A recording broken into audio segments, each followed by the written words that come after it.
आयात जनार्तिमोचनं पतितो धरणाय तत्परं सहजानंद गुरुं भजे सदा निजतत्त्वपथावबोधनं जनताया स्वत एव दुर्गमम् इति चिन्त्य गृहीतविग्रहं सहजानंद गुरुं भजे सदा विधिशम्भुमुखैरनिग्रहं भवपाथोऽधिपरिभ्रमाकुलम् अभिधार्य मनोनरप्रभं सहजानंद गुरुं भजे सदा।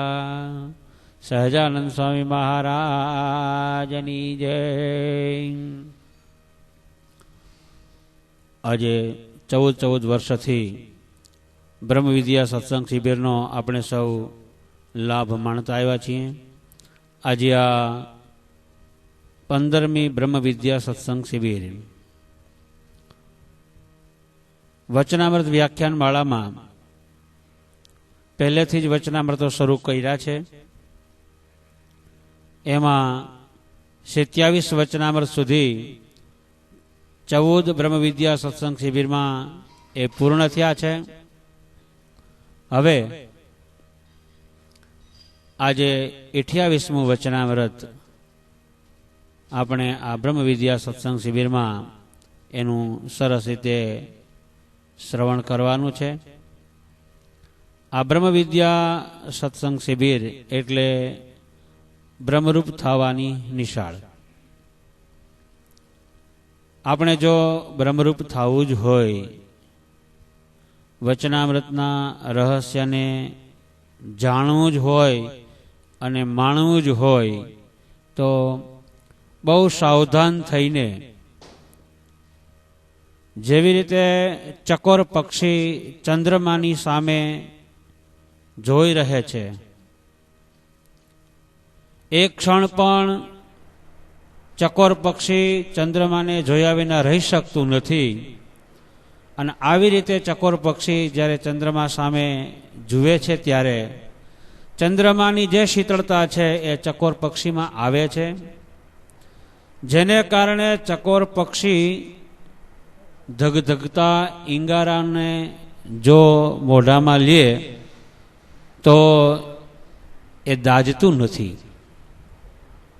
આ શીતળતા એ ચકોર પક્ષી સામે ચંદ્રમાએ જે અનુવૃત્તિથી દર્શન કર્યા છે એને નિહાળ્યું છે, તો એ ચંદ્રમાની શીતળતા એ ચકોર પક્ષીમાં આવી.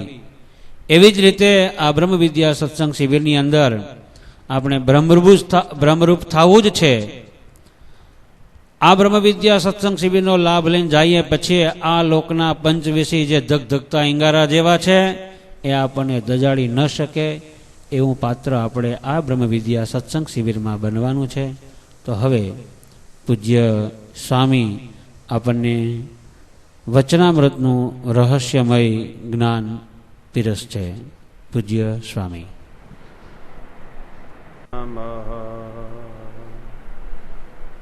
બોલો સ્વામિનારાયણ ભગવાનની, હરિ કૃષ્ણ મહારાજની જય.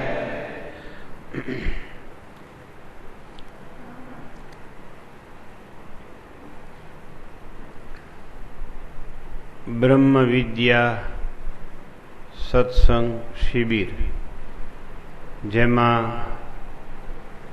બ્રહ્મવિદ્યા પીરસાય છે, બ્રહ્મવિદ્યા સંભળાય છે અને બ્રહ્મવિદ્યા અનુભવાય છે, શીખાય છે, એને કહેવાય બ્રહ્મવિદ્યા સત્સંગ શિબિર. બોલવા માત્રથી નહીં, ખરેખર થવું જોઈએ અને થાય છે. આ શિબિરમાં વચનામૃત ગ્રંથનું પ્રધાનપણે વિવેચન થાય છે. પ્રધાન કથા વચનામૃતની થાય છે.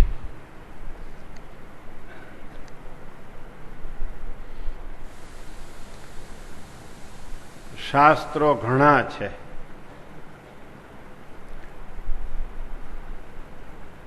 દરેક શાસ્ત્ર વાંચવાની અને સમજવાની યોગ્યતા જુદી જુદી હોય છે.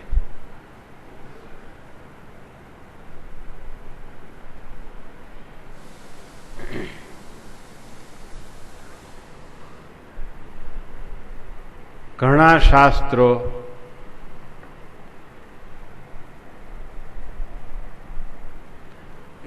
શાસ્ત્રો ઇન્દ્રિયોથી ગ્રાહ્ય હોય છે અને ઇન્દ્રિયો માત્રથી સમજી શકાય છે. ઘણા શાસ્ત્રો અંતઃકરણથી ગ્રાહ્ય હોય છે અને સમજી શકાય છે. ઘણા શાસ્ત્રો જીવપૂર્વક ગ્રહણ કરી શકાય અને સમજી શકાય. ઘણા શાસ્ત્રો અનુભવથી સમજી શકાય. આ તો વચનામૃત છે. ઇન્દ્રિયોથી નહીં, અંતઃકરણથી પણ ન સમજી શકાય, જીવથી પણ ન સમજી શકાય. જીવ દશા તો હંમેશા કંગાલ છે, હંમેશા રાંક છે. જીવ દશા હંમેશા અપૂર્ણ છે. અપૂર્ણ સ્થિતિમાં વચનામૃત ન સમજી શકાય. અનુભવથી સમજી શકાય કે નહીં એ વાતનો વિચાર કરવો પડે.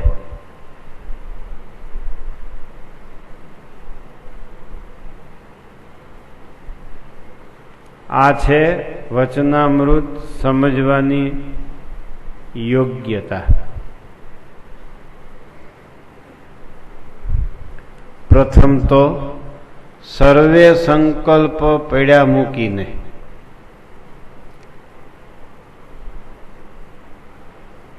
એમ ધારવું સ્વામી વાતો કરે છે અને આપણે સાંભળીએ છીએ. ગોપાળાનંદ સ્વામીની વાતોમાં અને ગુણાતીતાનંદ સ્વામીની વાતોમાં વાતો વાંચવાની શરૂઆત કર્યા પહેલા વાંચનારની આવી યોગ્યતા લખી છે.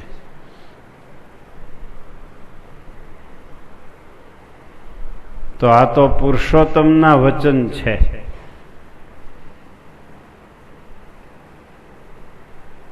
પ્રથમ તો સર્વે સંકલ્પ પડ્યા મૂકીને એમ ધારવું સ્વામી વાતો કરે છે અને આપણે સાંભળીએ છીએ.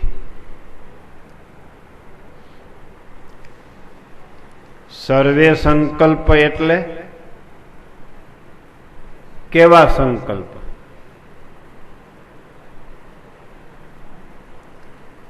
અશુભ સંકલ્પ માત્ર, ત્યાગ કરવાનું કે છે. પ્રથમ તો સર્વે સંકલ્પ પીડ્યા મૂકીને એમ ધારવું સ્વામી વાતો કરે છે અને આપણે સાંભળીએ છીએ. અહીંયા પણ પ્રથમ તો સર્વે સંકલ્પ પીડ્યા મૂકીને એમ ધારવું સહજાનંદ સ્વામી વાત કરે છે અને હું સાંભળું છું.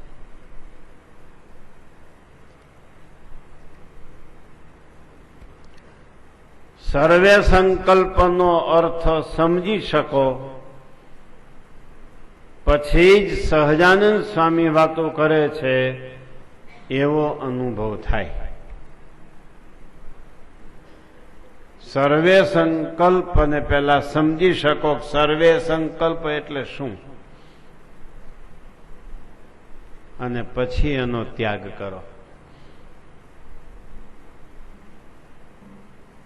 પછી સહજાનંદ સ્વામીની પરાવાણી સાંભળવાની અને સમજવાની યોગ્યતા આવી જાય.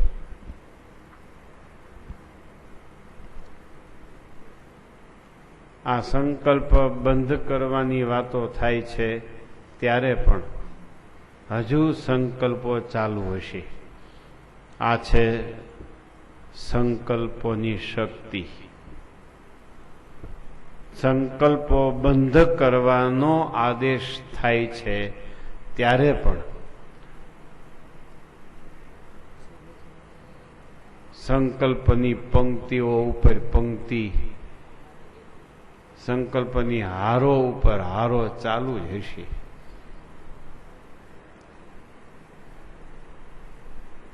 સર્વે સંકલ્પ પડ્યા મૂકીને, એટલે માત્ર સંસારના નહીં, સંસારના જ નહીં, માત્ર અશુભ સંકલ્પ જ નહીં,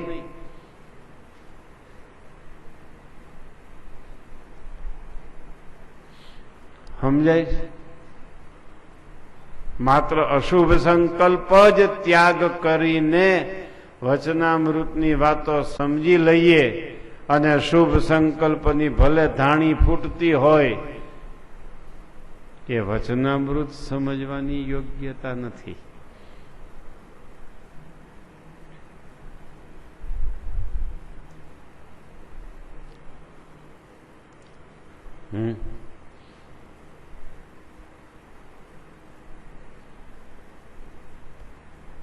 થઈ ગયા સ્થિર?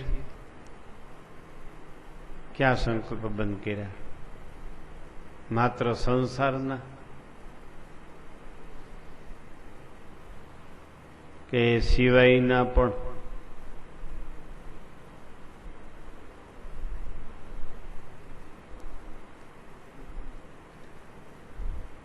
અશુભ સંકલ્પનો ત્યાગ કરો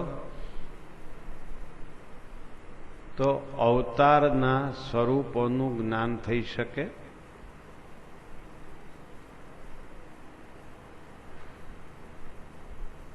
સહજાનંદ સ્વામીના સ્વરૂપનું જ્ઞાન અશુભ સંકલ્પ અને શુભ સંકલ્પ એ બધાથી પર છે.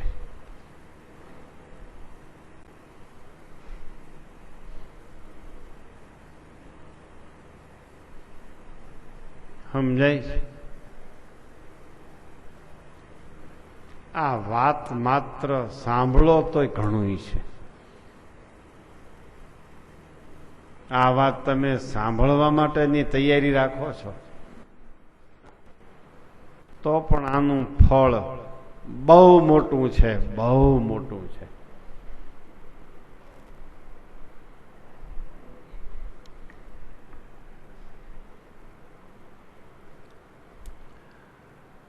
અશુભ સંકલ્પનો જ ત્યાગ કરનારો હોય એને માટે વચનામૃતની વાત બિલકુલ ગ્રાહ્ય નથી.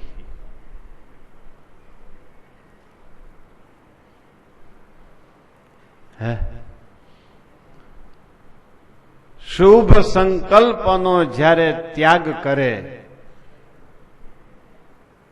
ત્યારે જ વચનામૃતની વાત ગ્રાહ્ય છે. શુભ સંકલ્પ છે એ તો વૈકુંઠ, ગોલોક, શ્વેતદ્વીપ,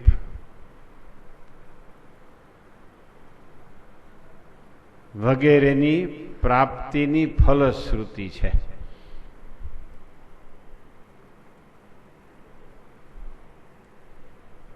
અને આ વાત એનાથી પર છે. એટલે પહેલા સ્થિર થતા શીખો. મારું કહેવાનું આમ છે, સ્થિર થતા શીખો. સંકલ્પ બંધ કરતા શીખો. હવે પહેલા સંસારના સંકલ્પ બંધ કરી દો, થઈ ગયા. એ આમ પાછળ સૂર વાગતો હોય એનો ખબર ન હોય.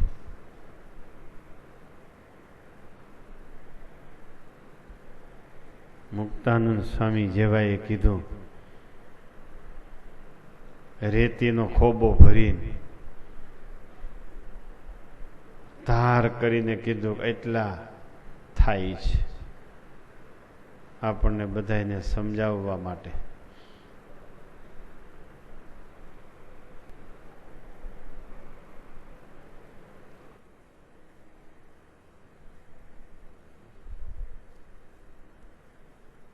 એક ચકલીનું નેત્ર વિંધનાર અર્જુનને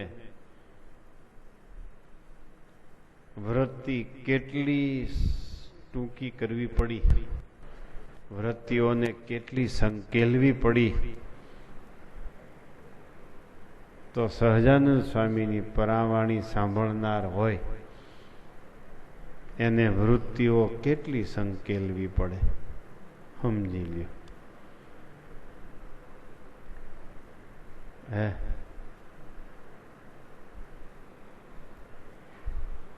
પાણીમાં પડતું ચકલીનું પ્રતિબિંબ એની સામે જોઈ ઉપર લટકાડેલી ચકલી એની આંખ વીંધવાની હતી. એ પાણીમાં પડતા પ્રતિબિંબ ને ની આંખ એમાં વૃત્તિઓ સંકેલીને સ્થિર કરીને ઉપર લટકાડેલી ચકલીની આંખ મીંધી નાખી. એ વેધક કેટલો સ્થિર હશે.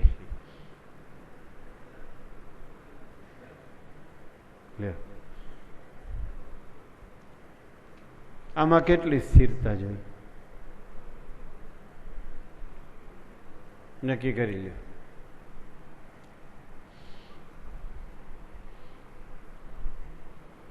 પહેલા તો સ્થિરતામાં પ્રત્યક્ષ તત્વ જોઈએ.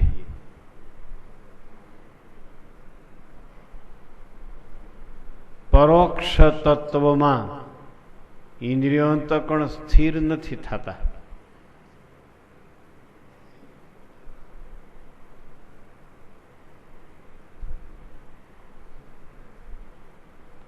સંભાળોજી, નજર સામે જે વસ્તુ નથી સંભાળોજી, સ્થિર થાય છે વૃત્તિઓ. પછી એને સામે રાખો ત્યારે સ્થિર થશે. વૃત્તિઓ સ્થિર કરવા માટે મધ્ય પ્રકરણના 63માં વચનામૃત પ્રમાણે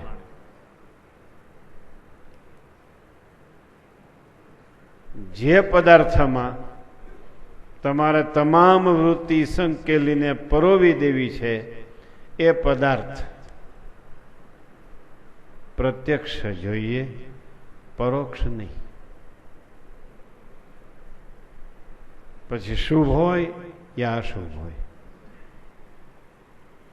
પરબ્રહ્મ તત્વની પરાવાણીમાં પરબ્રહ્મ તત્વમાં તમારે તમામ વૃત્તિઓ પરોવી દેવી હોય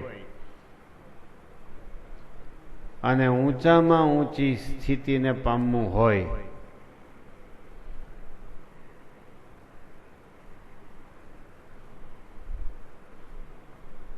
તો એ પરબ્રહ્મ તત્વ પ્રત્યક્ષ હોય તો જ બને, નહીતર ન બને.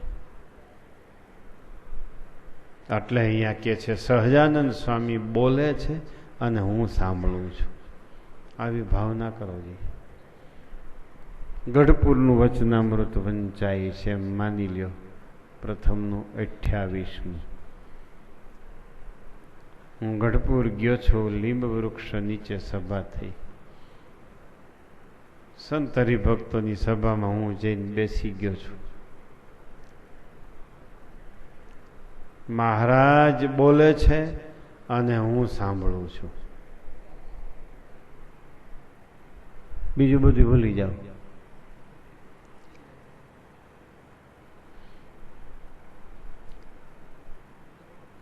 આ સ્થિરતા હોય, વચનામૃત વાંચવાની, સાંભળવાની, સમજવાની બહુ મજા આવે.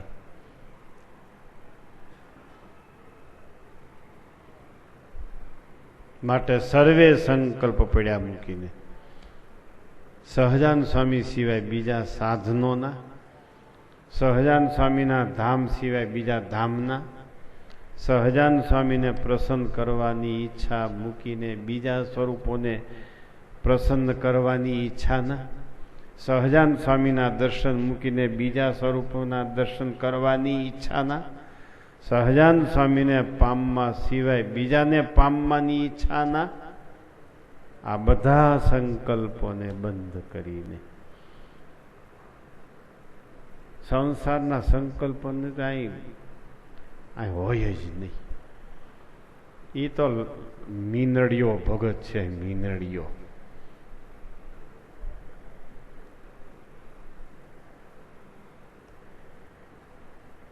સુડતાલીસમાં વતનાવતમાં એને લબાડ કીધો છે.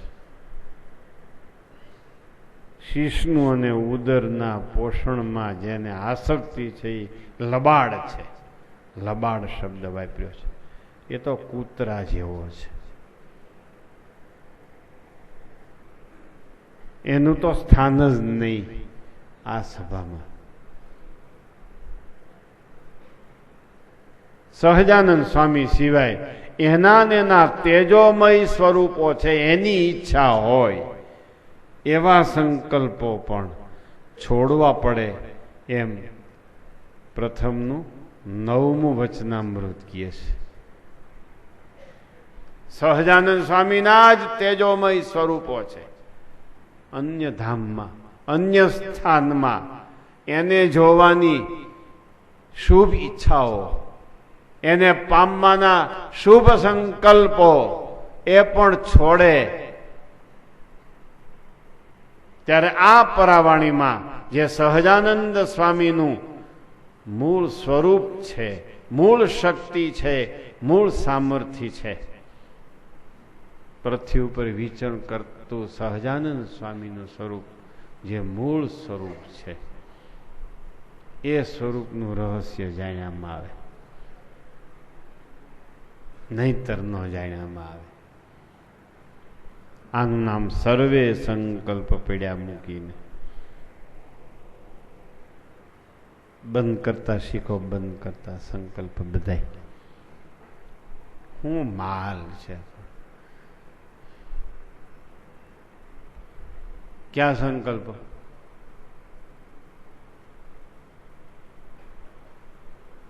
શુભ સંકલ્પ છોડવાની વાત છે તો અશુભ સંકલ્પ ચાલે? નકર શુભ સંકલ્પ છોડવાની વાત તમે બધે તરત માની લેવાના. એ તો છે જ તમારા લોહીમાં, એ તો તરત માની લેવાના છે. સંસારના સંકલ્પો છોડવા માં નહીં માનો.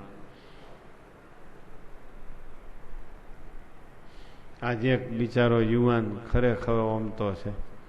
સવારમાં રજા લીધી, મારે જવું છે. ક્યાં? મારી બેન પાસે. ના પાડ દે ને, એમ કહી દે ને અહીંયા આવી, તું અહીંયા મને નથી આવું. તો કે પણ એને પરણાવ્યા પછી પહેલી વાર જ ત્યાં જવાનું છે. હું કે આમે પહેલી વાર જ મળ્યા છે. તે આ હું વખતો વખત મળે છે? આ કોઈ હું રખડું કોમ છે?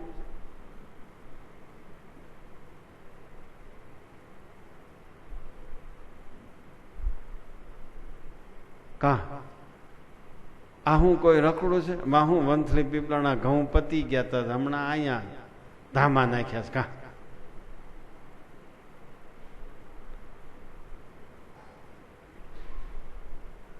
મેં કીધું એલા પણ તું બિચારો રોવા જેવો થઈ ગયો. મને દઈ આવી, હું જા તું રો તો વળી પછી મારે છાનો રાખવાનો ટાઈમ નથી.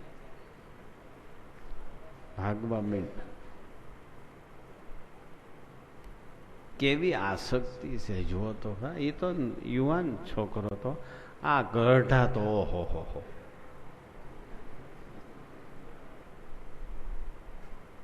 આ બાજુના ગઢાન, આ બાજુના ગઢાના. ઓલા અમારા ભેસાણવાળા મોહન બાપા કોઈ ભેસાણમાં પૂછતો નથી તું મરીશો કે જીવશો, એને ન્યા હોરવે.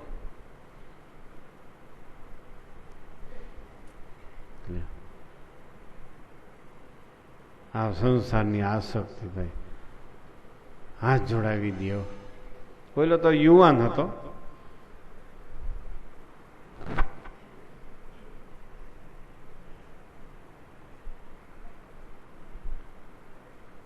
અમારા પીપી પટેલ માંડ છૂટ્યા, કાલ ગયા હતા.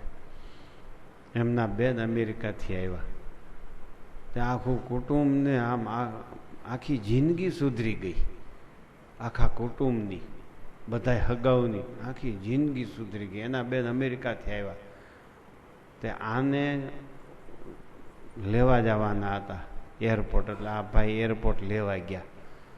એ કે હું આ એરપોર્ટ લઈ આવીને એને મૂકી આવું મોટા ભાઈને ઘરે રાજકોટમાં, હું છૂટો થઈને આવી આવું. જો અટાણે નહીં જાઉં ને તો મારી ભાઈ બી જ બગડશે. હો મારી પાસે બિચારો રોવા જેવો થઈ ગયો, મારી ભાઈ બી જ ન્યા મારે કરવી પડશે, આખો દિવસ બગડશે. એને બદલે આ રાત પૂરતો મને જવા દો.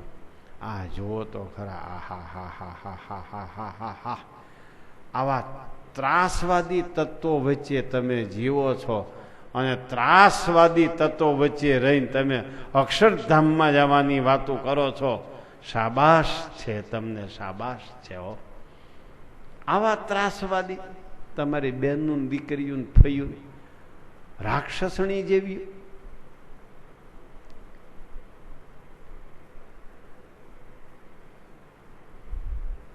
હે આ બંધ કરવું બહુ અઘરું છે. ઓલું તો આગળ તમને બધાને ઉપાસનાના શબ્દો પડેલા છે ને કા, એટલે એમાં તરત હા પાડી દેવાના. હાલો મહારાજ સિવાય બીજું બંધ કરો, બીજા ધામમાં જવાના વિચારો બંધ કરો, એ તો તમારે છે જ.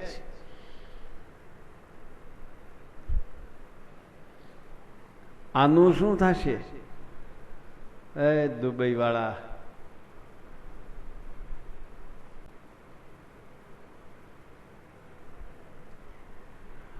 આ સંકલ્પનું શું? બહુ બળિયો છોકરો છે. એ રાજકોટમાં જ્યાં સર્વિસ કરે છે ત્યાં માત્ર દાળ રોટલી ખાઈ લે છે, લસણ ડુંગળી ખાતો જ નથી. કાં છાશ રોટલી ખાઈ લે, કાં પાણીને રોટલી ખાઈ લે, એવો બળિયો છે. પણ લસણ ડુંગળી છોડવી એના કરતાં આ બેનનો સંબંધ છોડવો અઘરામાં અઘરો છે એમ નક્કી થયું.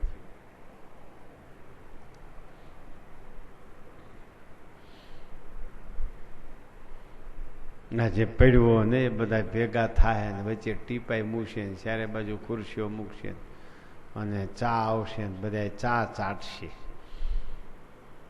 જેમ કૂતરા ચાટે ને એમ.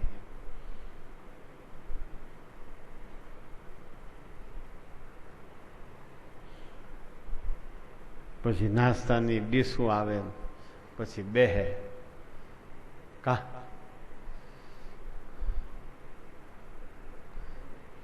ઘણા તો હારાને ત્યાં જવાના નિયમ વાળા હોય, એને જવું જ પડે. આ કોણ જાણે શું થયું છે, હારા ત્યાં બહુ જાય ને એની કોડીની કિંમત ન રહી હારાને ઘીરે. પણ આ બધા હું કામ જાય છે? કિંમત વગર ના જાઓ છો કે એલા કિંમત વધી છે એ તો મને કહી જાઓ તો હું પ્રચાર કરું હારા ત્યાં જવાનો. હું તમારા પક્ષમાં જ છું.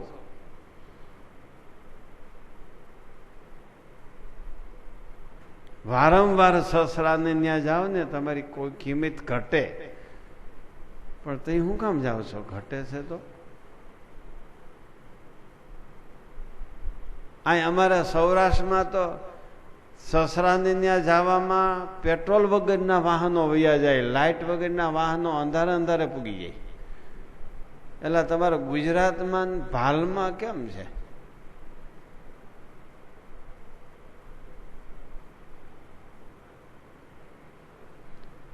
એના વાહનમાં પેટ્રોલ જોઈ નહીં, લાઇટ જોઈ નહીં. તમારા દુબઈમાં કેમ છે? સસરાને એમનું ભૈયા જાવ કે આમ તો તમારા સસરા અહીંયા જ હશે ને. તમારા મહારાષ્ટ્રમાં કેમ છે? એમ જ છે.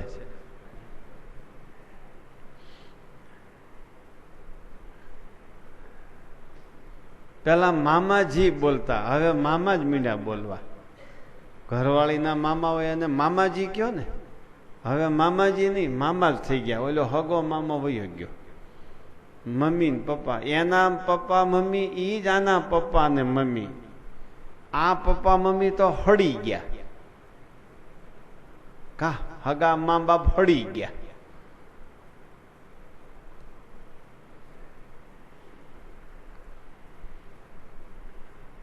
ઉપાસના વાળાને શુભ સંકલ્પનો ત્યાગ કરવો સહેલો છે,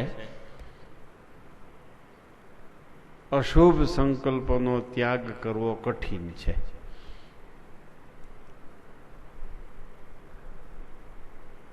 કા હાજ પાડવી પડે. તમારા અંતરની વાત હું કરું છું, તમારું અંતર પકડીને વાત કરું છું. અમને બીજાનું અંતર પકડીને વાત કરવાની બહુ ટેવ છે. એને હાજ પાડી દેવી પડે વાતમાં. હાજ પડી જાય એ અંતર પકડીને વાત કરી કહેવાય.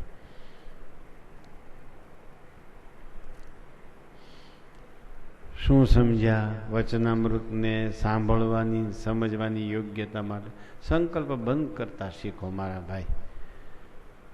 સંકલ્પના ઘોડા ઉપર ન ચડો. મનના ઘોડાને ખેલવો નહીં. મનરૂપી ઘોડો બહુ દગાબાજ છે. ક્યારે આપણને અહવારને નીચે મૂકી દેશે ને પોતે ઉપર ચડી જશે કાંઈ નક્કી નહીં. હવે વાંચીએ પ્રથમનું 28મું વચનામૃત. સાંભળજો, હું પૂછીશ બધાને. પહેલા પૂછીશ, આના ઉપર પ્રશ્નો પૂછીશ, એનો તમારે જવાબ દેવાનો. પછી તમારે કાંઈ પ્રશ્ન પૂછવા હોય તો પૂછી શકશો, પણ શાંતિથી સાંભળજો. આમ ઉઠવાનો સંકલ્પ થાય ને, બેહી જાય એમ કેવું, આપણને કેવું બેહી જાય, ત્યાં નથી કંઈ કામ. આ તો થૂકવાનું થાય તો ઉઠે, પેશાબ કરવાનું થાય તો ઉઠે, પાણી પીવાનું થાય તો ઉઠે. અરે જવું જ ન પડે, બંધ થઈ જવું જોઈએ. ઇન્દ્રિયોની ક્રિયા, શરીરની ક્રિયા બધી ભૂલાઈ જવી જોઈએ. ત્યારે કથા વાર્તાના રસિયા થયા કહેવા.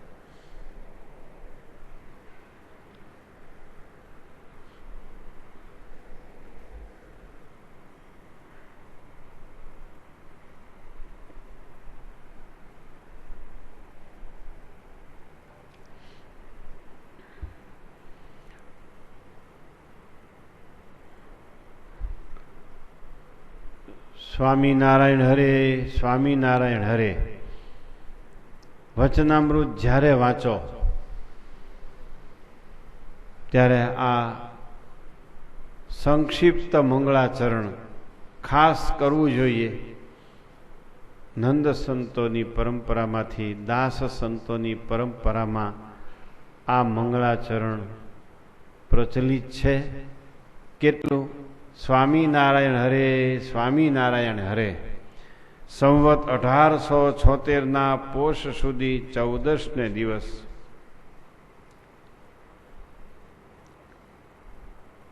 શ્રીજી મહારાજ શ્રી ગઢડા મધ્યે દાદા ખાચરના દરબારમાં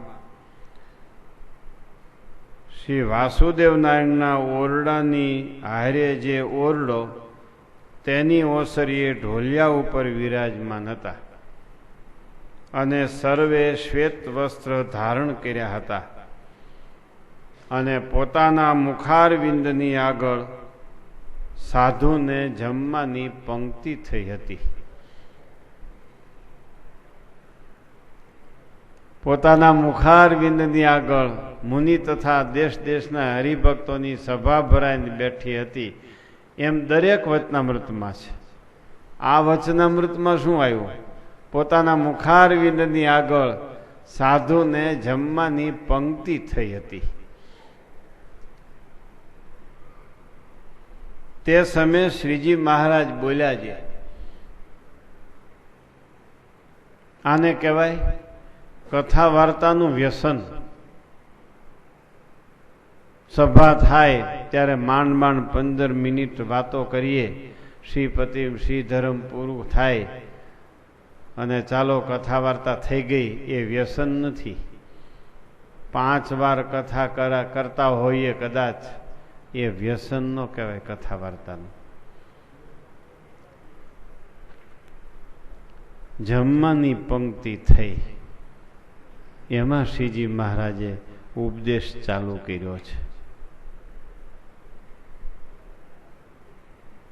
જેને જે વાતની લગન લાગે, જેને જે વાત ત્રણેય અવસ્થાઓમાં ઉતરી જાય, એને માટે સમય, સ્થાન, સ્થળ,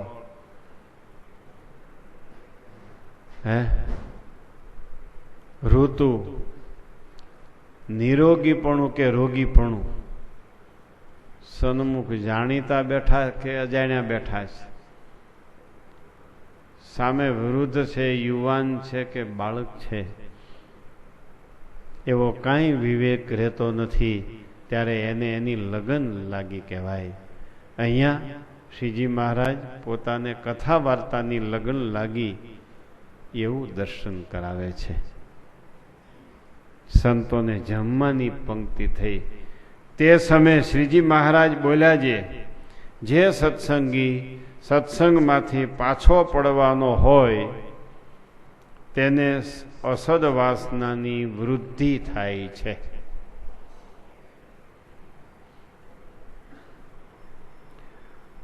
ને તેને પ્રથમ તો અસદ વાસનાની વૃદ્ધિ થાય છે. પછી પહેલું કામ શું થાય? એને પ્રથમ તો દિવસે દિવસે સત્સંગી માત્રનો અવગુણ આવે છે. પોતાના હૈયામાં એમ જાણે છે જે સર્વે સત્સંગી તો અણસમજુ છે ને હું સમજુ છું, એમ સર્વથી અધિક પોતાને જાણે અને રાત્રિ દિવસ પોતાના હૈયામાં મૂંઝાયા કરે અને દિવસમાં કોઈ ઠેકાણે સુખે કરીને બેસે નહીં. રાત્રિમાં સૂવે તો નિદ્રા પણ આવે નહીં અને ક્રોધ તો ક્યારેય મટે જ નહીં. અને અર્ધ બળેલા કાષ્ટની પેઠે ધૂંધવાયા કરે. એવું જેને વર્તે ત્યારે તેને એમ જાણીએ જે એ સત્સંગમાંથી પડવાનો થયો છે. અને એવો હોય એને તે જેટલા દિવસ સત્સંગમાં રહે પણ તેના હૈયામાં કોઈ દિવસ સુખ આવે નહીં અને અંતે પાછો પડી જાય છે. આ એક ભાગ પૂરો થયો વચનામૃતનો. હવે બીજો ભાગ. અને સત્સંગમાં જેને વધારો થયાનો હોય તેને શુભ વાસના વૃદ્ધિ પામે છે.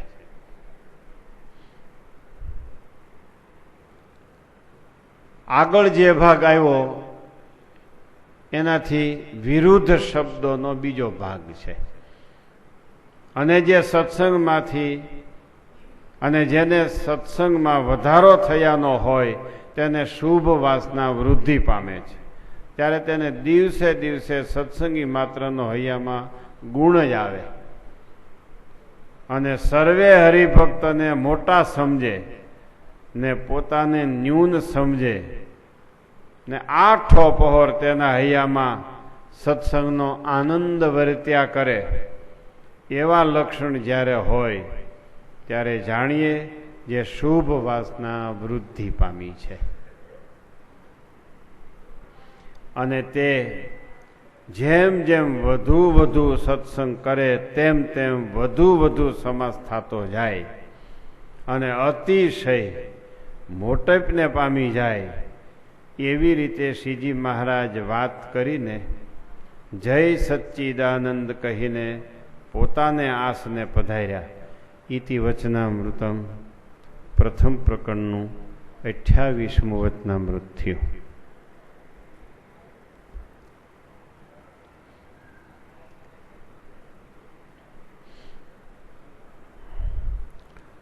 બોલો શાંતિભાઈ, શું આવ્યું?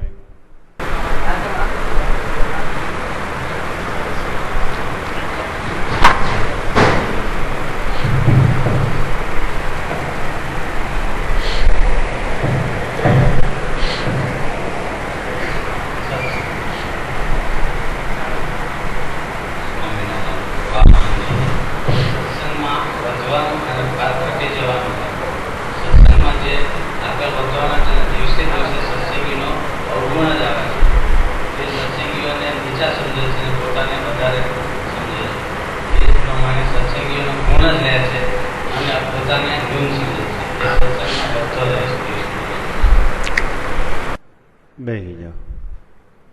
જયેશભાઈ ના આપો.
ઘણું યાદ છે, એમાંથી થોડુંક કહેવાનું. કા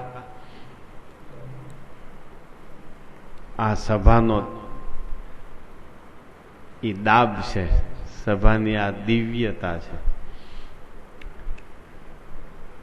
આપોજી ચંદુભાઈને હું પ્રશ્ન પૂછું, એને જવાબ દો. સત્સંગમાંથી પાછો પડવાનો હોય એને પહેલા શું થાય છે?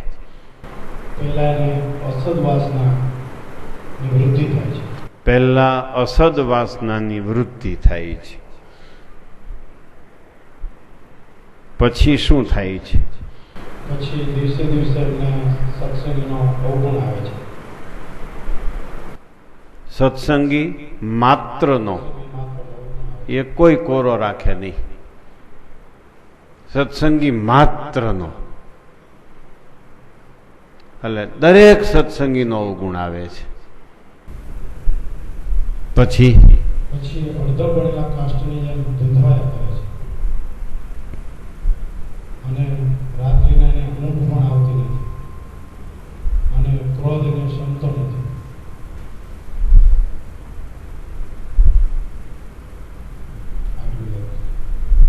બે વાક્યો રહી ગયા. એ મૂંઝાયા કરે છે. દિવસે ક્યાંય સુખથી રહી શકતો નથી, રાત્રે નિદ્રા આવતી નથી. બેસી જાઓ.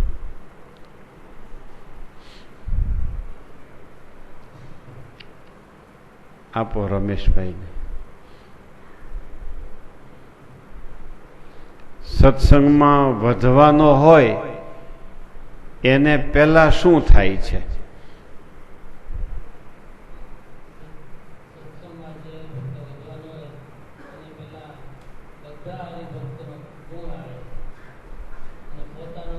પહેલા ગુણ નથી આવતો.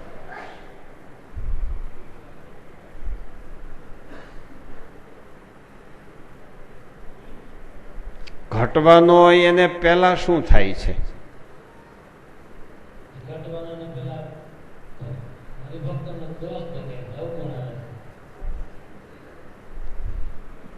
મેં શીખવવા માટે અહીંથી લીધું, કોઈ એમાં બોલે તો. ઘટવા માટે પેલા અસદ વાસનાની વૃદ્ધિ થાય છે. હા હા, હવે બરાબર, હવે તમને પોઈન્ટ પકડાણો. સદવાસનાની વૃદ્ધિ થાય છે. હવે સદવાસના વૃદ્ધિ શબ્દ સમજો છો ને? સદવાસના એટલે શું? હા, વૃદ્ધિ એટલે શું? વૃદ્ધિ એટલે વધવું, વધતો જાય છે. હા, અને સત્સંગમાં મોટો થઈ જાય છે. બરાબર, બેસો. હવે પ્રશ્ન પૂછું કે અસદવાસનાની વૃદ્ધિ થાય છે એટલે એને અવગુણ શું કામ આવે છે? આ ઘણા વચનામૃતોમાં આનો જવાબ છે, અને મેં ઘણી વાર આ વાત કરી છે. અસદવાસના તો હોય એમાં હું ન્યા, એમાં સત્સંગીનો સાધુનો અવગુણ શું કામ આવે છે?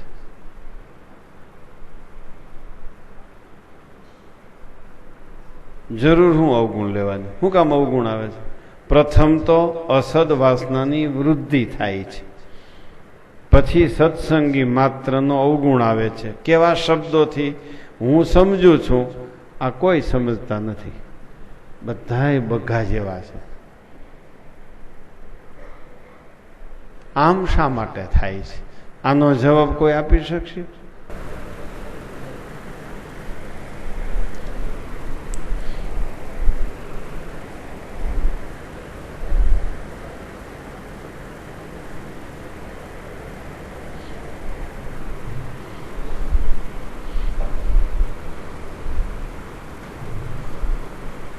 જ્યારે અસદવાસના ઊભી થવાની હોય એ પહેલા એમને વિવેક નથી અને ભાગ ત્યાગ કરવાની એમનામાં શક્તિ નથી. એ જવાબ બરાબર છે. મારે અત્યારે જે જવાબ જોઈએ છે એ જવાબ કોણ આપશે? તમે જવાબ બરાબર આપ્યો છે, ખોટો નથી. અત્યારે મારે જવાબ જોઈએ છે આ વતનામૃત સમજાવવા માટે. જીતુભાઈ ઊંચો હાથ કરે છે.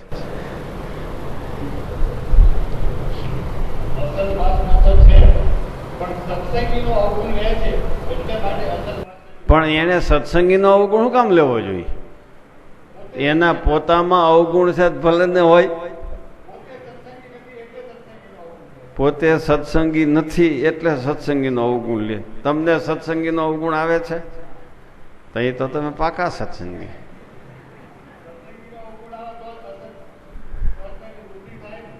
અવગુણ શા માટે આવ્યો?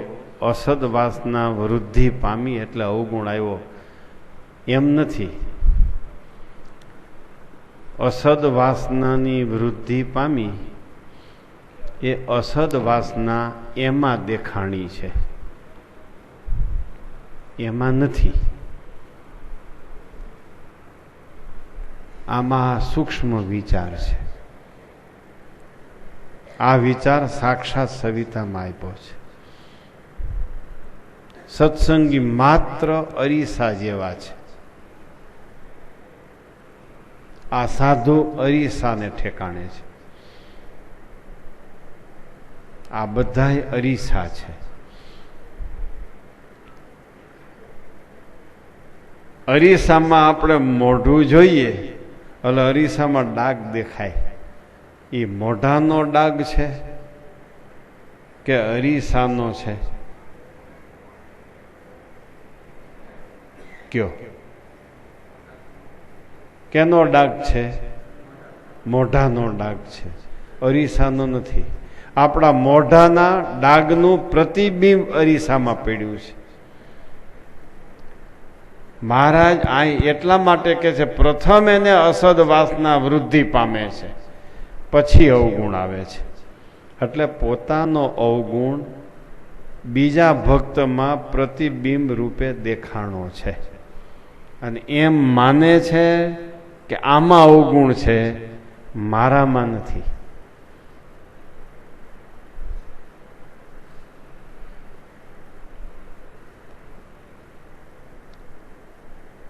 પોતાનો પોતાનો સ્પેશિયલ અવગુણ, પોતાની અસદ વાસના એ નડતી નથી સત્સંગમાં વધવા માટે. પોતા પૂરતી હોય તો નડતી નથી. અને જો પોતાના જ અવગુણ આપણને નડતા હોય તો સત્સંગમાં જન્મ ન આવે. પણ આપણા અવગુણ બીજા ભક્તમાં પ્રતિબિંબ સ્વરૂપે દેખાણા. આ ઘટવાનો મોટામાં મોટો ઉપાય છે કોઈને ઘટવું હોય તો.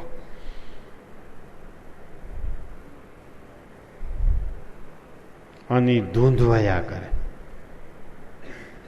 ક્રોધ તો શમે જ નહીં, તણખા જ નાખ્યા કરે. આપણે અહીંની દેશી ભાષામાં વડકા નાખે. દિવસે સુખપૂર્વક રીએ નહીં, રાત્રે સુખપૂર્વક નિદ્રા આવે નહીં. મૂંઝાયા કરે, અર્ધા બળેલા કાષ્ટની પેશે ધૂંધવાયા કરે. અર્ધ બળેલું કાષ્ટ ધૂંધવાય ત્યારે શું કરે? આખા ઘરમાં કોઈને ન રહેવા દે. બધાયની આંખોમાંથી પાણી હાલતા કરી દી. આ કેટલું સરસ દ્રષ્ટાંત આપ્યું છે. બધાયને દુઃખરૂપ થાય.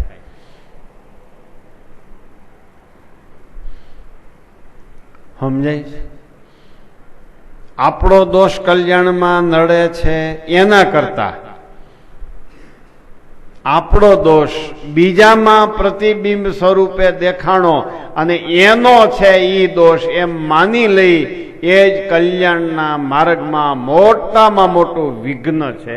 અને એ જ ભગવાનના ભક્તને સત્સંગમાંથી પાછા પડવાનો મોટામાં મોટો ઉપાય છે. લે, એ પાછો પડી જાય છે. એટલું સરસ આ વચનામૃતનું રહસ્ય છે.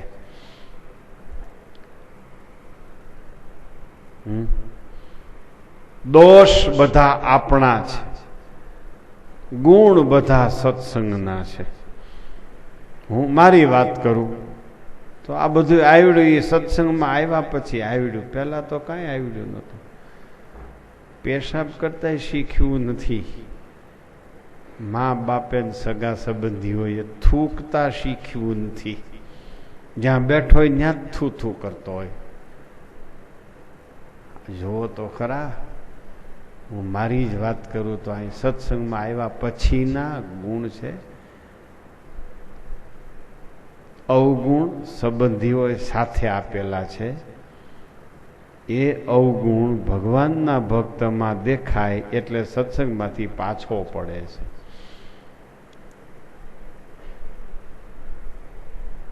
આ વિચાર કરો. તમારા મંડળમાં તમને કોઈના અવગુણ દેખાય છે? દેખાય છે? એ તમારા એમાં દેખાય છે.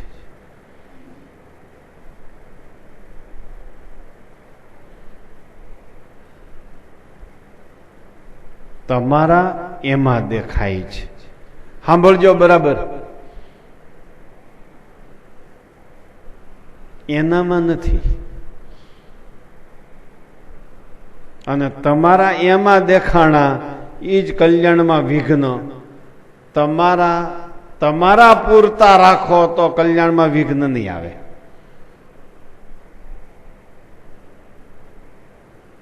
તમારા અવગુણ તમારા પૂરતા જ સાચવી રાખો તો કલ્યાણમાં નહીં નડે. તો માફી માંગી લેવું, મહારાજ હું નથી નિર્દોષ થઈ શક્યો. મહારાજ કહેશે તો મારી નજર સામે રાખીશ. અક્ષરધામ નહીં આપું પણ મારી નજર સામે તને રાખીશ, જ્યાં રાખીશ ત્યાં. વાંધો નહીં કલ્યાણમાં.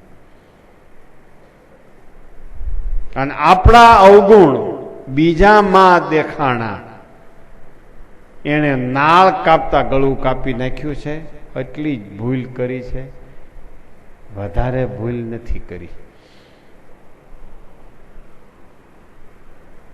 મહારાજે આ વાત કરવા માટે આ વાતની બહુ અગત્યતા બતાવી છે. બધા જમી લીધા પછી જઈશું સભામાં, સભા થશે પછી હું વાત કરીશ, એમ નથી થયું. કે આ વાત તો પંક્તિમાં જ કરવાની છે, નહીતર આ જમનારા એમ માનશે કે આ બહુ સ્વાદીઓ છે ને હું નિર્સ્વાદી છું. આ પંક્તિમાં જે ભક્તોને આવા વિચારો આવ્યા છે એ વિચારો મારે પંક્તિમાં જ સમાવી દેવા છે. એવી અતિ કરુણા કરીને સહજાનંદ સ્વામીએ સંતોની જમવાની પંક્તિમાં આ વાત કરી છે. જ્યારે ભગવાન અકારણ કરુણા કરે ત્યારે સમયનો વિચાર કરતા નથી. જ્યારે શ્રીહરિ અકારણ કરુણા કરે ત્યારે અવસ્થા, ઋતુ, ટાઈમ ટેબલ એની પાસે હોતું જ નથી. લે, જમવાની પંક્તિ થઈ ન્યા મહારાજે આ વાત કરી છે. એટલા બધા આશ્રિતોનું હિત કરવા માટે સહજાન સ્વામી આગ્રહી હતા, અતિ આગ્રહી હતા. સમજણું? અવગુણ શા માટે આવે છે? અસદ વૃદ્ધિ, અસદ વાસના વધી એટલે પોતામાં અવગુણ વધ્યા. એ અવગુણ બીજા ભક્તમાં જોયા. યાદ રાખો, હજી હું એ વાત તમને સમજાવું. આપણે એ ભક્તને ગમે એવો માનતા હોય, એનો અવગુણ આવ્યો એનો આપણને ઉદ્વેગ છે. અવગુણ વાળો છે માની લ્યો, હા એ અવગુણ વાળો છે એમ માની લ્યો, હાલો અવગુણ વાળો છે એમ માની લ્યો ઘડીક. પણ એ અવગુણ વાળો છે અને એનો અવગુણ લીધો તોય આપણને તો ઉદ્વેગ થાય છે. માટે અવગુણ ન લેવો જોઈએ, અથવા તો એથી આગળ સમજીને રાખ્યું હોય તો એ અવગુણ નથી, આપણો એમાં દેખાણો છે. ખરેખર એ અવગુણ વાળો હોય તો એનો અવગુણ લેવાથી આપણને અશાંતિ ન થાય. એના ઉપરથી એમ નક્કી થાય છે કે આપણા અવગુણનું એમાં પ્રતિબિંબ પડ્યું છે. માટે આપણો અવગુણ આપણા પૂરતો હોય તો વાંધો નહીં. એ અવગુણ વિસ્તારને પામીને બીજા ભક્તમાં જોવામાં આવ્યો એ જ અસદ વાસનાની વૃદ્ધિનું કાર્ય છે, અને એ જ ધૂંધવાનું કારણ છે, અને એ જ ક્રોધનું કારણ છે, એ નિદ્રા ન આવવાનું કારણ છે, એ જ ખાવું ન ભાવવાનું કારણ છે, એ સ્વાદુ કુસ્વાદુ ન લાગવાનું કારણ છે, અને એ જ ઘટવાનું મોટામાં મોટું કારણ છે. લ્યો,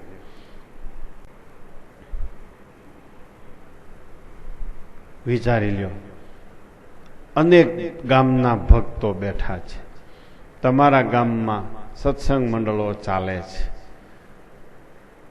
ક્યાં સત્સંગીને કેમ દેખો છો તમે?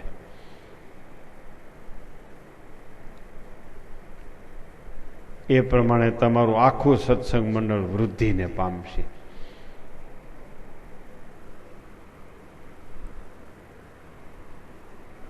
વિચારજો બહુ.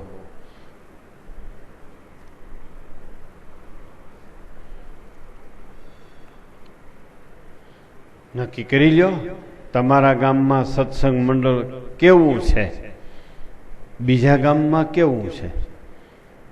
બીજા ગામથી તમારું સત્સંગ મંડળ સક્ષમ છે, અને નથી તો શા માટે નથી? અગ્રગણીઓની ક્ષતિ છે કે અન્ય સભ્યોની ક્ષતિ છે?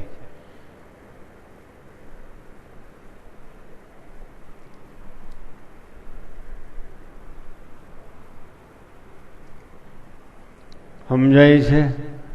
અવગુણ લેવાની રીત ક્યાંથી શરૂ થઈ? અસદવાસના વૃદ્ધિ પામી અને એ જ અસદવાસના બીજા ભક્તમાં દેખાણી.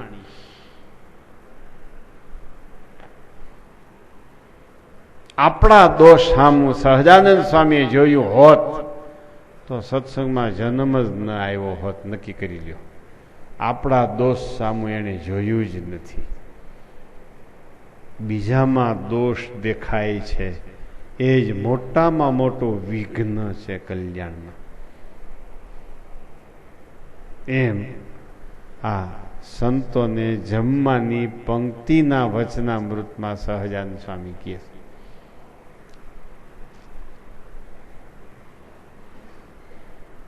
જો અહીં ધર્મ નથી બતાવ્યો, અધર્મ નથી બતાવ્યો ઘટવા માટે. ઘટવા માટે રાગ હોય એ ઘટી જાય એમ નથી કીધું. ઘટવા માટે એમ નથી કીધું વ્યસનથી ઘટે, વિષયથી ઘટે. શબ્દ સ્પર્શ રૂપ રસ ગંધ પંચ વિષયમાં આસક્તિ છે એનાથી ઘટે સત્સંગમાં, એમ નહીં કીધું. અહીંયા એમ નથી કીધું. આપણામાં જે દોષ છે એ દોષ બીજા ભક્તમાં જોયા એ જ ઘટવાને માટે છે. વિચારજો બધાય બહુ.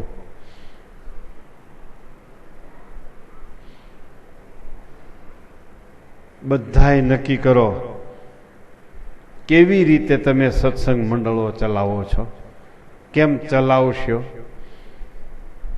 તમે સ્વાર્થથી પર થાવ પહેલા, પછી બીજાને તમને નિસ્વાર્થીપણાના દર્શન થશે તમારામાં. તમે વ્યવહારની દ્રષ્ટિથી પર થાવ, પછી બીજા તમને ભક્ત માનશે.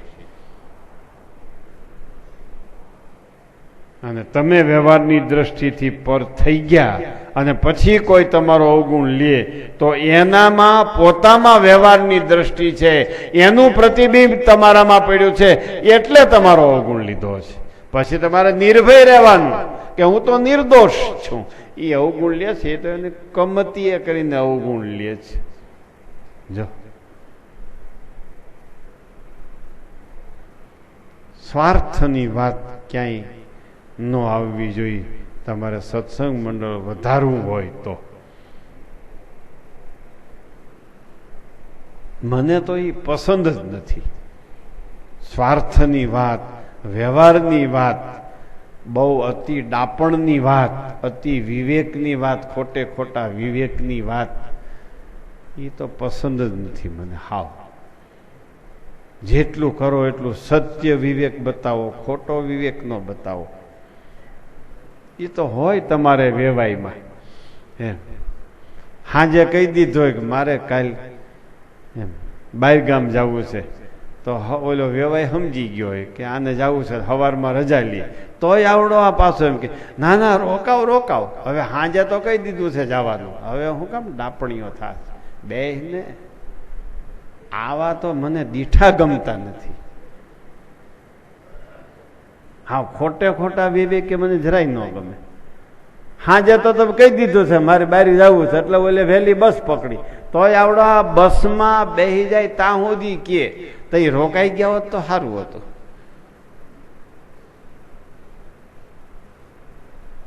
ઓલોય મૂરખ હોય તરત હેઠું ઉતરું છે હાલતી રોકાઈ જાવ, એટલું મોઢું થઈ જાય.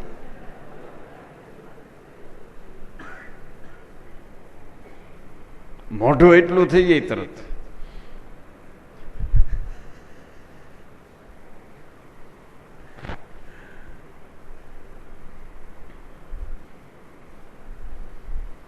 તમે તમારા ગામના મંડળમાં બીજા ભક્તોને વ્યવહારિક દ્રષ્ટિથી જુઓ છો, ભક્તની દ્રષ્ટિથી?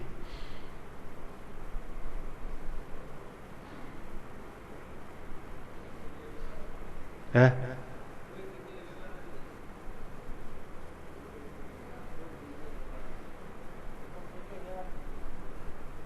કોઈ ભક્તને વિશે વ્યવહાર દેખાઈ જાય તો વધતો કેમ નથી મંડળમાં? જમાવટ કેમ નથી થતી? તમારું ગામનું મંડળ ખેતી પ્રધાન છે કે નોકરિયાત અને વેપારી છે? નોકરિયાત ને વેપારી. વેપારી છે. તો આ મોસમ તો આમાં મોસમ તો ન નડે ને એને? જરાય નહીં. પૂર્વ તૈયારીમાં આવવા માટે, અત્યારે આવવા માટે તો કેટલા જણાને તમે લઈ આવી શીખ્યા છો?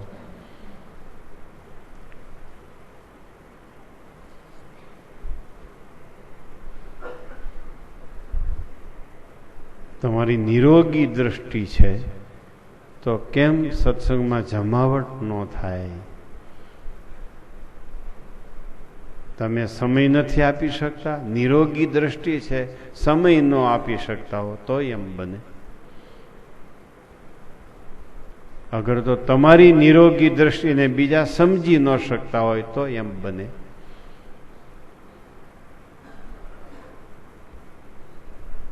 સાંભળ્યું બધાય ગામના સત્સંગી હોય?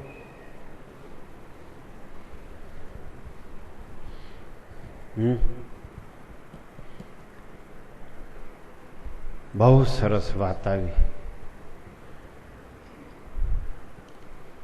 મહારાજે બહુ દયા કરી. પોષ સુધી 14ને દિવસે આ વાત કરીને આપણા ઉપર બહુ દયા કરી છે.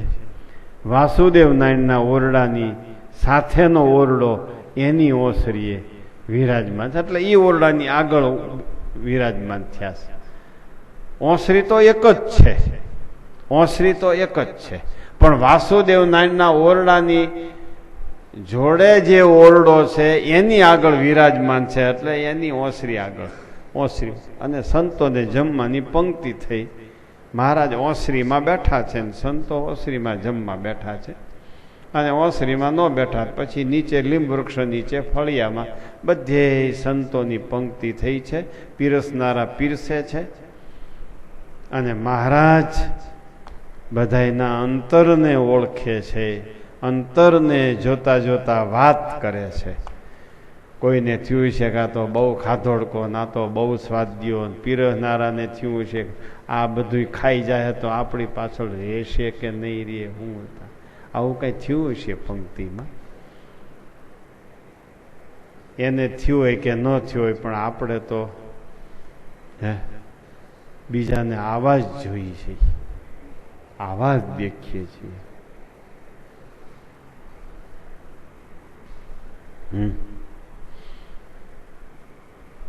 બીજું કાંઈ આપણે જ્ઞાન જાણતા નથી. હાવ વિશ્વાસે વળગ્યા હોય એને માટે સ્વામી બાપાએ સાક્ષાત સવિતામાં લખ્યું છે, અવગુણ લેવાનો કાયદો જ નથી. બસ, અવગુણ લેવાનો કાયદો જ નથી. પછી આપણે માની હું એને સુધારી લઉં. સુધારવાની જવાબદારી સહજાનંદ સ્વામીના હાથમાં છે. બીજાના અંતરમાં રહેલા મેલને જોવા અને મેલ દોષને જોવા એ સહજાનંદ સ્વામીના અધિકારમાં છે. એમ અંત્ય પ્રકરણના 30મા વચનામૃતમાં લખ્યું છે. આને એટલી વાસના છે, આને એટલી વાસના છે, આને એટલી વાસના છે, આને એટલી વાસના છે. એ જોવું એ સહજાનંદ સ્વામીએ પોતાના અધિકારમાં રાખ્યું છે. આ વિચારથી તમે અવગુણ નહીં લઈ શકો.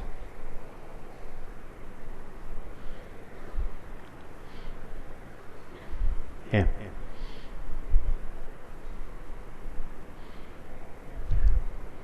સમજણની વાત. સુરતના ભક્તોને મેં કાલે પ્રશ્ન કર્યો હતો. હીરાના વેકેશનમાં, હીરા બજારનું વેકેશન હોય ત્યારે અહીં શિબિર થાય છે, એટલે તમે આવો છો. તમારે હીરા બજારમાં વેકેશન ન હોય તો કેટલા આવી શકો?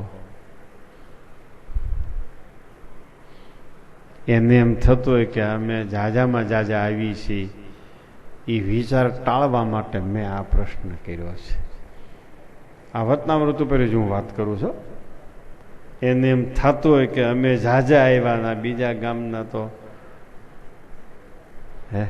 મર્યાદિત છે એમ લાગતું હોય તો એનો વિચાર ટાળવા માટે હું આ પ્રશ્ન કરું છું.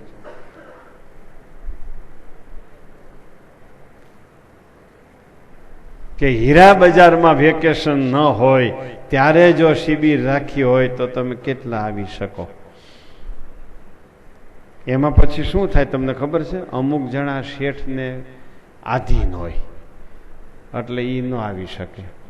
આપણે માની લઈએ એને આધારે જે શેઠને આધીન ન હોય એ અને સ્વતંત્ર ધંધાવાળાઓ હોય એ વાતાવરણ શરૂ કરે.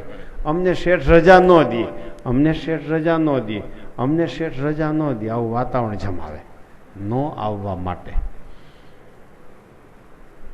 ઓલે હાવ આધીન છે એને તો આપણે કઈ કાલો તમે 25 જણા ન આવી શકો કાંઈ નહીં. છતાં અમારે રસિકભાઈ જેવા તો કહી દે તારે પગાર 8,000 ને બદલે 7,000 દેજે પણ હું તો જવાનો છું.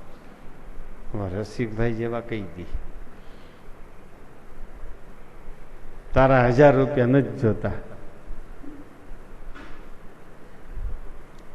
હે વાતાવરણમાં ભળે એ ભક્ત નો કહેવાય. વાતાવરણથી પર રી એને ભક્ત કહેવાય. વાતાવરણ ઊભું ન કરો, વાતાવરણમાં ભળી ન જાઓ. એને નથી રજા મળતી, મને તો મળે છે, ચાલો હું પહોંચી જાઉં. અત્યારે આ ખેડૂતો છે ને એ વાતાવરણ કર્યું છે એમાં 50% વાતાવરણમાં ભળી જનારા છે. અમારે મોસમ, અમારે મજૂર ન મળે, અમારે આમ, અમારે આમ, અમારે આમ.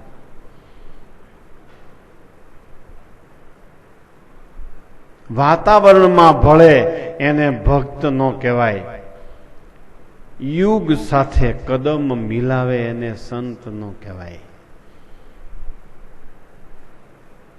જમાના સાથે જોડાઈ જવાની જરૂર સંતને ન હોય. સમય સાથે તાલ મિલાવનાર ભક્ત નથી. તાલ મિલાવે પણ એનો સિદ્ધાંત, એના વિચારો, એની સાધુતા, એના ધર્મ નિયમમાં રંચ માત્ર મોળો ન પડે. તાલ મિલાવે, બીજાને લાગે આ તો બધાને આલે ભળી ગયા છે, ભળ્યા ન હોય. આ સમજતા શીખો.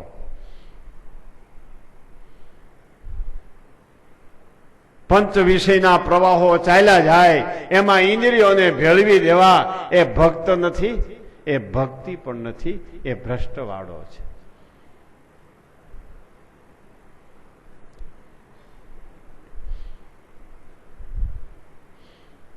અહીંયા કાલ ભાઈ બીજમાં જાનારા આમાં હશે, એનો પાસ બીજાને ન લાગે, ચેપ ધ્યાન રાખજો. અહીં રોકાવાનું નક્કી કરીને આવ્યા છો ને એને ચેપ લાગી જાય ને ઓલે જાનારાનો, આ ધ્યાન રાખજો. હું તમને અગાઉ ચેતવી દઉં. એના તાલમાં તાલ મેળવી દેતા નહીં. એવી ભાઈ બીજો ઘણી કરી, ભાઈ મર્યા વગર રહ્યો નથી, બેની મર્યા વગર રહી નથી. અને ખાવું અને 50 રૂપિયા દેવા એ સિવાય કાંઈ નથી. ત્યાં જમવા જાઓ કાંઈ હાથમાં નહીં દો, એમને વહી આવજો. મનમાં 500 ગાળ્યું દેહ હગી બેન, 500 થી એ કોઈ ઓછી ન રહી. તો હું નકામા મારી વાતમાં હા પાડો છો ને પાછા ન્યાય તાલ મિલાવો છો. તમે કઈ પ્રકારના સત્સંગી છો?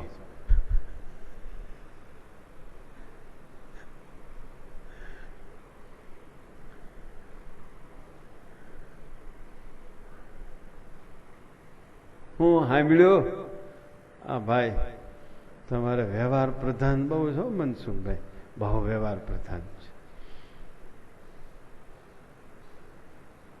આવો વ્યવહાર પ્રધાન ન ચાલે. અક્ષરધામમાં ભેળો લઈ જવો છે વ્યવહાર? ના, તમારો મૂડ તો એવો જ લાગે છે કે તમે અક્ષરધામમાં વ્યવહારના પોટલા બાંધીને લઈ જાઓ. લગેજમાં મૂકી દેવો કે હેન્ડબેગમાં રાખશો, વિમાનમાં બેહો થઈ.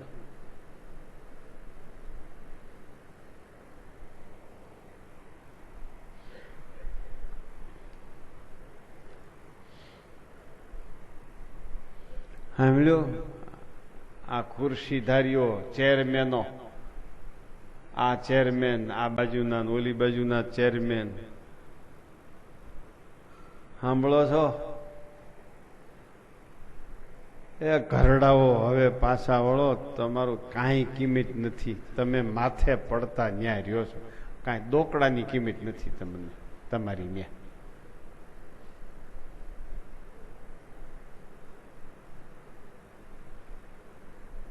એ ભાઈ, પીછીવાળા ભાઈ, તમારી કેટલા રૂપિયા કિંમત છે? કાંઈ નહીં. જો આમ અંગૂઠો બતાવે છે.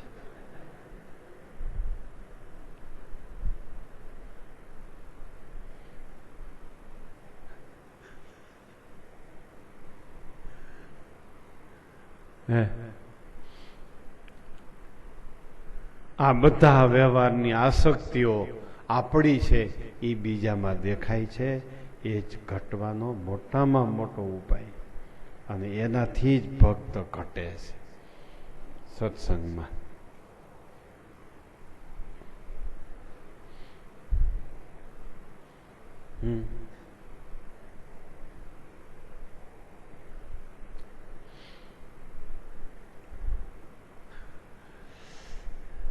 સમજાણું ભાઈ બધાને? આ વચનામૃત પ્રથમ પ્રકરણનું 28મું, એમાં અડધો ભાગ થયો. હવે બીજો અડધો ભાગ બપોર પછીની શિબિરમાં નહીં, પણ કાલ સવારની શિબિરમાં આપણે વાત કરીશું. બપોર પછી શું કરવાનું છે વ્યાખ્યાન માળામાં એ મને હજી ખબર નથી. અહીં બેસીશું ત્યારે આપણે પુસ્તક ક્યું મુકાય છે એ જોઈ લેશું. મારી હંમેશા આ પ્રકૃતિ છે. માઇક ઉપર આવ્યા પછી જ હું વાતો શરૂ કરું છું. પહેલાં હું કાંઈ ગોખતો નથી, કાંઈ વાંચતો નથી. એકાંતમાં બેસીને કથાની પૂર્વ તૈયારી કરવી એ મારા લોહીમાં નથી, આવ્યું નથી, આવશે પણ નહીં, અને મારે લાવવાની કાંઈ જરૂર નથી. મને પૂર્વે ઘણા સંતોએ કીધું કે તમારે કથા પહેલાં થોડોક અભ્યાસ કરી લેવો જોઈએ. મને એ ગમતું નથી. મને તો વણ વિચારે પણ વાતું રે આવે એના અંતરથી. આપણે જેટલા શ્રીજી મહારાજને સાધ્યા હોય, આપણામાં જેટલી સાધુતા સિદ્ધ થઈ હોય, એટલા શબ્દો મર આવે, એથી વધારે ન આવે તો કાંઈ નહીં. હવે પછીની વાત પછીની સભામાં આપણે કરીશું. બોલો સ્વામિનારાયણ ભગવાન, હરિ કૃષ્ણ મહારાજની.